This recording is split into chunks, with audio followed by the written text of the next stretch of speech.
Premium spaces tailored to the rich and famous are taking over sports venues like never before. The fans want to make sure they're having a great experience, and that's our job. Does a rising tide lift all boats, or will regular folks be left behind? More people have more money now, and they're willing to spend it on experiences. From luxurious clubs offering the latest in gourmet hospitality, hot dogs and hamburgers, that's not going to cut it these days. to all-access experiences creating memories of a lifetime. People are looking not just to go to the game, but they want to have a wow factor. Professional bull riders, they're even getting into this premium hospitality space. You are right above the bulls. How did it smell? Not bad. Okay. This is your ticket to the sweet life on Sports Business Journal Inside the Industry, presented by DXC Technology.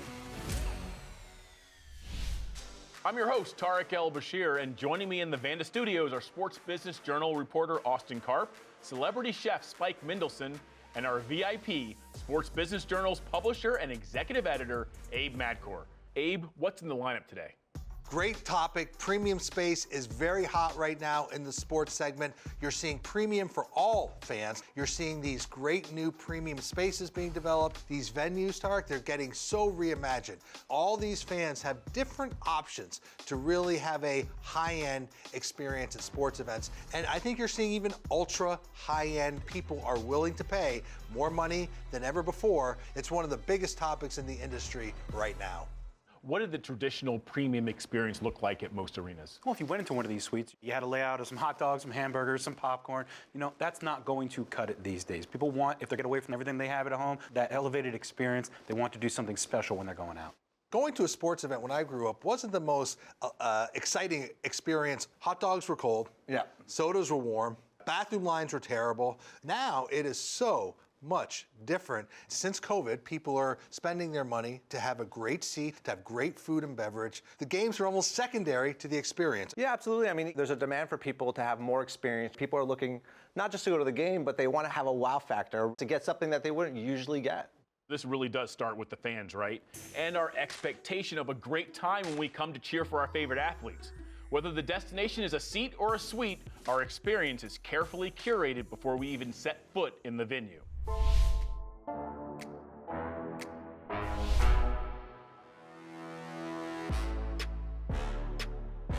Stadiums now are going in the $3 to $4 billion range on average. It's really important to make them more than just a stadium.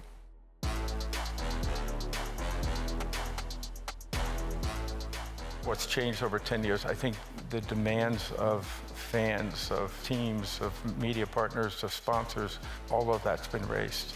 I think that's a good thing. I think the fans are at the core of that. When they're coming and spending the better part of a day, in some cases a weekend, they want to make sure they're having a great experience, and that's our job.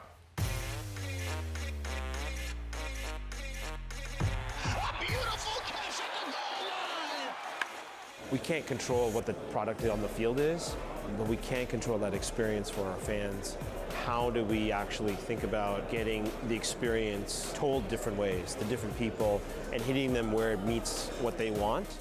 What does the fan like? What are their preferences? What are their affinities? That's where you can really raise the bar to provide that premium experience and make it personal to fans. It's about ticket tiering and making sure you get the right product available for each individual. Different people's pockets are deeper than others, and it's about having the ability to be able to customise those spends. We've got a small level hospitality up to really super premium hospitality, and there's lots of different opportunities in each. We have to start offering a GA plus experience to attract different audience, a younger audience, a female audience. At some point we'll start selling to people that bought an existing ticket, chosen not to purchase hospitality, and then offering them an upgrade into an all-inclusive zone. You drive experience, you drive revenue, you drive memories, you drive margins. And I think that is a good example of how the industry, again, continue to raise the game and start to reshape what premium is. It's not about, the elite. It's about blurring all the lines between. And as such, I don't think it will ever stop. I don't think there is an end process. Transformation will continue to drive, and the customers will continue to strive for that perfection too. Who are the new customers that are starting to enter the premium market? There's the ultra premium for the elite who are going to pay a lot of money. Like you. No, I wish. You and I go together. But then there's premium for the 20-somethings who just want a social experience, pay a little bit more for maybe an all-inclusive beverage, maybe a ride after the game to their favorite nightclub. Everybody wants to feel like they're having something special. Yeah, like what Mercedes-Benz Stadium did in Atlanta, creating these neighborhoods all over the venue where you can gather huge bar areas. And I love what the Blue Jays are trying up at Rogers Center. They've created this premium area for entry level in the outfield, the Heinz Club 328, where they want to attract that younger audience to get into premium. I'm laughing because I was at a game last week. There were two people that were sitting right next to me. And I swear they didn't watch 1 ounce of the game, right? They were talking, cocktailing, eating the bites. And I was like, look at this. I was like, a whole new customer. A whole new customer that you would not usually get. And sports teams love those customers. They love them. Because these are new fans who just go for the experience rather than the sports event. Spike, you opened up Arena Bar and Eats in Capital One Arena this year. Yes. What are the demands of today's fans? Well, you know, I think it's really interesting. Premium is defined individually, right? There's different levels of premium for everybody. Used to be you walk into the door and then your experience started, right? But now it starts at home. You're on your social, you're reading about your experience, it's game day, how are we gonna get there, what are we gonna do? Have some fun, meet your friends, order a couple drinks, and have some delicious bites that you wouldn't necessarily see in an arena. Those are menu items people are demanding. You know, guys, when I hear the word premium, I think about more expensive. I know. Are there people out there who maybe feel a little concerned that this is getting a little too expensive for my I worry taste? that sports is over-indexing on premium. Every sports team I talk to right now says that they wish they had 30 to 40% more premium in their building. Now, things can change very quickly in a global economic market. I worry also about pricing out the common fan who works all week to go to a game and is happy with their hot dog and their beer. But teams are doing a really good job making premium for all. That's very segmented to certain audiences. Okay, guys, so all of that requires reimagining more than a few spaces to accommodate the fans looking to step up. Recently, I caught up with Monumental Sports and Entertainment's Chief Commercial Officer, Jim Van Stone, who's spearheading just such an effort. Incredible bar experience up here. Some of the mirrors, it's like the moon. Capitals fans, Wizards fans, Mystics fans. Wow. Attention to detail is what really is catching my eye. All right, Jim, well, thanks for having me down here. From what I've seen so far, wow, what a difference. Well, welcome to United Globe. We're thrilled about the experience. I mean, it's kind of everything that we dreamed of, and we want something that's spectacular in the heart of downtown Washington, D.C. We want them to be wowed. And let's talk a little bit about the evolution of premium. I feel like what was premium 10 years ago isn't premium now. 10 years ago was all about, you know, hot dogs and popcorn and beers. I think today's experience for guests is completely different. I mean, I think it's all about choices. You know what? I come to a sporting event. I'm a season ticket holder. I go to the same place 40 times a year to see my favorite team. You know what? I also want choices in what the experience is. So I think giving people flexibility and options is certainly important, and, you know, have top tier experiences, whether it's a culinary experience, a beverage experience, you know, what they want to do in terms of getting here early, staying later from that standpoint. So giving people the ability to kind of curate their own destination, I think is most paramount. We are going to have something for everyone with a hyper focus of making sure that every guest in this building feels like they're a premium seat holder. So Jim, as we stand here in the United Club, what are some of the things that really jump out to you that make this a special space? We really wanted to build experiences within here. Everything on this event level represents day flight. As you migrate up to the upper level, it's all about night flight. When you have customers that have already invested, saying that is the most incredible live sporting event experience or concert event experience I've ever had, you know you hit the mark right. But more importantly, we're going to get people that want to come here for every single event that we offer. Well, Jim, thanks so much for having me down here. This was awesome. Well, thank you, Tarek. I appreciate everything. Cheers to you, my friend. Guys, I got to say, not a bad place to be. Abe, every team wants more premium spaces. Do you feel like it's turning into an arms race? everyone is doing it. You could see it even across Premier Lacrosse League and WSL tennis. The US Open, I think, has one of the most ultra premium experiences, and they're putting hundreds of millions of dollars into that complex in New York, again, to serve that premium audience. It's really something I've never seen in the 30 years that I've been in the business of sports. Austin, I know you're well-traveled. What are some of the best reimagined spaces you've been to lately? Big time events like the Las Vegas F1 race, like the Kentucky Derby. They are spending hundreds of millions Derby's of a great dollars example. over so many years. They have like hidden speakeasies now at Churchill Downs. You know, and another experience was something a little non-traditional. The professional bull riders. They're even getting more into this premium hospitality space. And I was able to take in these shoot suites. You are in a suite level with all the hospitality features you would expect, but you're right above the bulls, and you are looking right down onto the riders. It is one of the most unique experiences that I've taken in sports. How did it smell? Not bad. Okay. Well, guys, I can't wait to visit more of these spaces as they come online. And coming up, we'll hear from one company bringing the luxury experience to some of the biggest sporting events on earth. Whether it's the Olympics or it's the World Cup or it's the Super Bowl or it's UFC, giving people an elevated experience, that's what we do. And later on, I'll take you along for a journey into the vaulted world of ultra premium. All that and more when we return.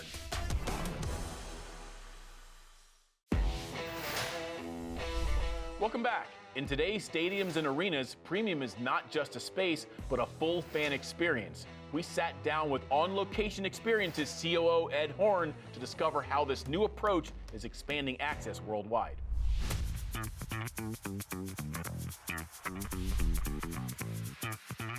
The most influential storyline to me is premium hospitality and the ability for fans to come closer to the game in a sort of unfiltered way and have access when they want it, where they want it, and in the way that they want it. I think it's clearly had a major impact on our industry and our business.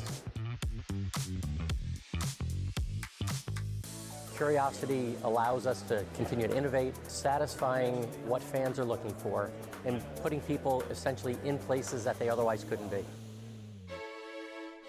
The Paris 24 Olympics, the first time that there was ever a broad-scale global hospitality program that On Location delivered, putting people on the Seine to see the opening ceremony, putting them in places that nobody's ever been before, giving people an elevated experience.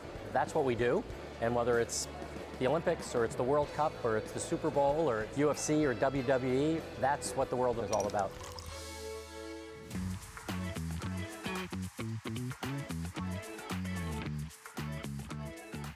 Venue design impacts the overall fan experience in a significant way, getting more and more important as time goes on. The ability to be able to have a driveway-to-driveway opportunity, really elevating what the experience is beyond the game. All of that means that the design of the venue needs to reflect what people are after and what they want to see.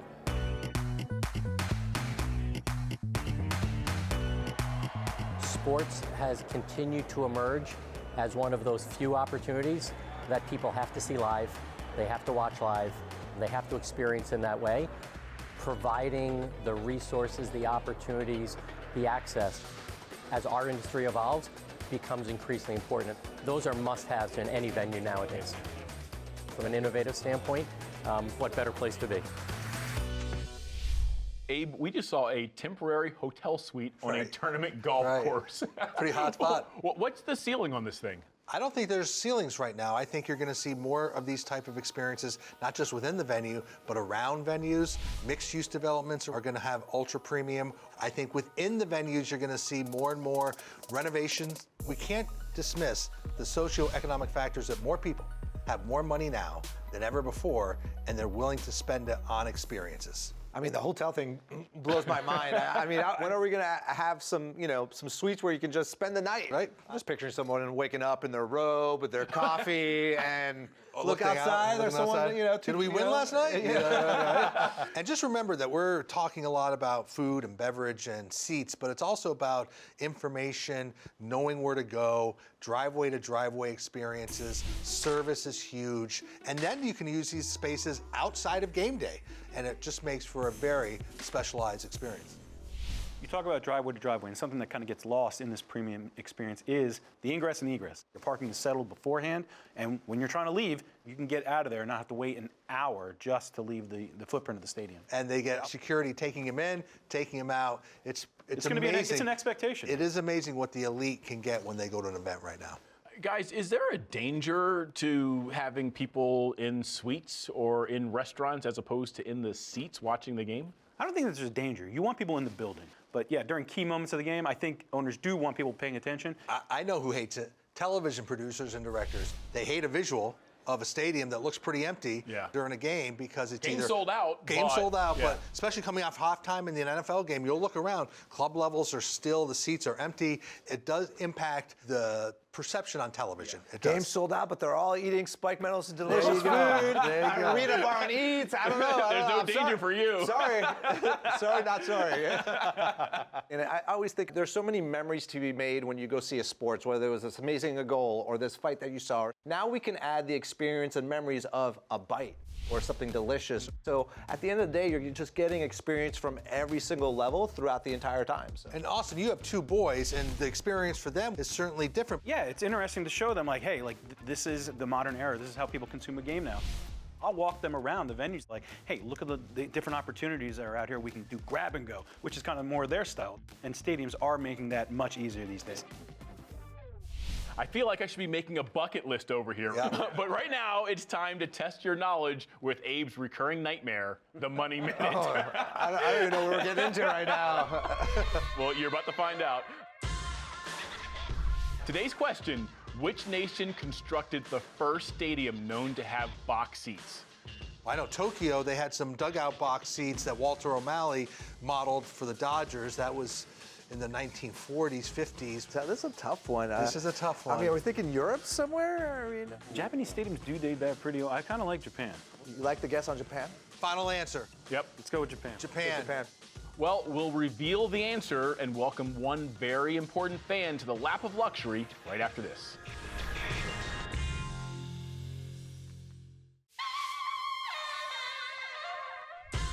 Time for the big reveal. Which nation constructed the first stadium known to have had box seats? According to the history books, the Roman Empire built the first box seating, both in the amphitheater in Pergamon, built in the 2nd century, and the famous Roman Colosseum, completed in the 1st. I wonder what kind of food they had in there. Our answer was the worst. Apparently, I got an AP European history teacher who's going to be really disappointed that I didn't pay attention. No, we should have known it. This kid's seen Gladiator 100,000 times. All those movies, wasted.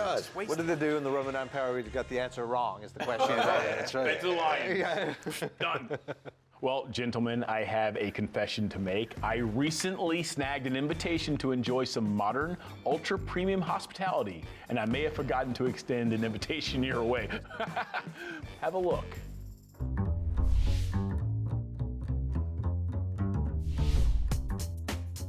My visit to the Lexus Vaults began at an exclusive arena entrance, where I was greeted by the concierge and shown to a private elevator. Below, the doors opened into an opulent welcome area, and my favorite drink was already waiting for me.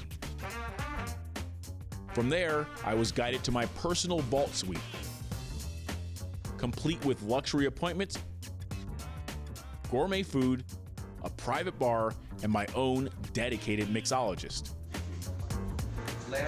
Looking to mingle, I headed for the show kitchen and met the game's celebrity chef, who had curated a custom menu for guests to enjoy all evening. And speaking of the finer things, I stopped by the District Arts Collection to feast my eyes on artwork celebrating great moments in DC sports history. And finally, with tip-off moments away, I made my way through the tunnel to watch the game from a courtside section all my own. All right, guys, so who's a little jealous of me? I'm a little jealous. Fancy that. Real fancy, right? Yeah. Your own personal mixologist? That's high-end? Yeah. We'll talk about hospitality. I took my parents to the game. We're sitting in the vaults with all this delicious food, and my mother's like, I just wish I had a little popcorn.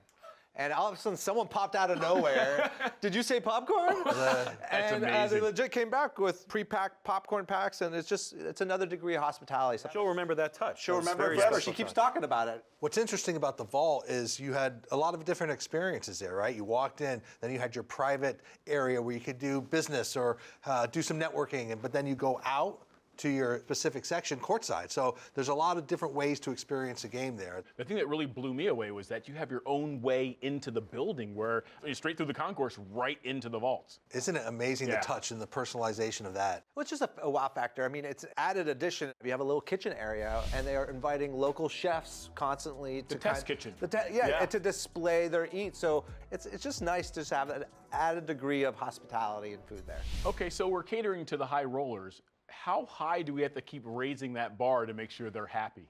These are $2.5, $3 million a year investments. Yeah. People are going to continue to spend if the experience is up to par. Now, some teams have told me their NPS scores on their premium areas are lower than the rest of the building, meaning that people still weren't getting the service or maybe the convenience that they think they should, considering what they're paying. But right now, we're seeing no pushback on pricing.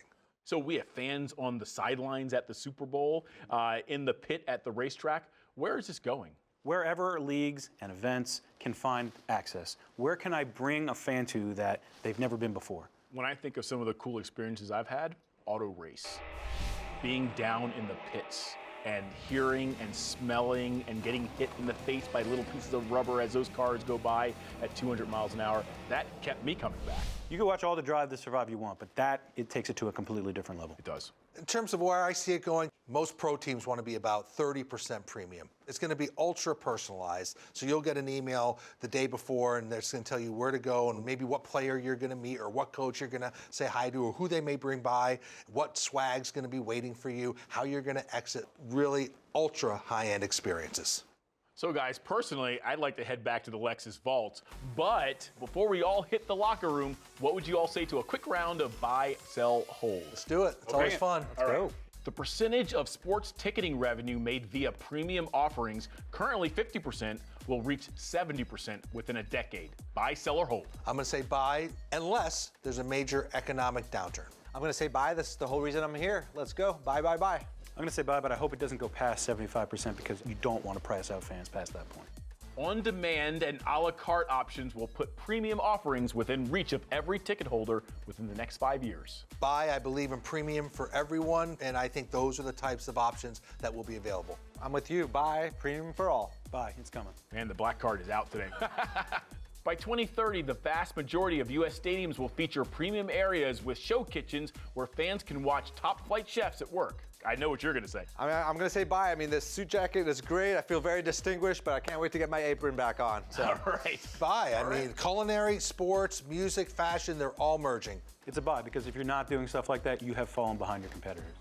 And finally, next time we visit an ultra premium club, you guys are making me pick up the tab. Buy. I didn't know that you had a wallet, but that's good. I'm alligator arms. Right. I respect buy. All right. You seen the access that you get? I'm a buy.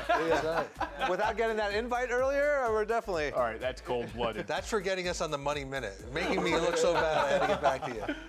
Well, that's our time. Thank you so much for joining us. And a big thank you to our friends Michael and Kelly here from Aramark. Oh, yes. Look at this. Talk about premium. A little rosemary, a little star anise in there. This is pretty Thank fancy. you. Gentlemen, it's been a pleasure. What a fun show. Guys, thanks for having me here. Here's to another premium episode of Sports Business Journal Inside the Industry, presented by DXC Technology. Toast.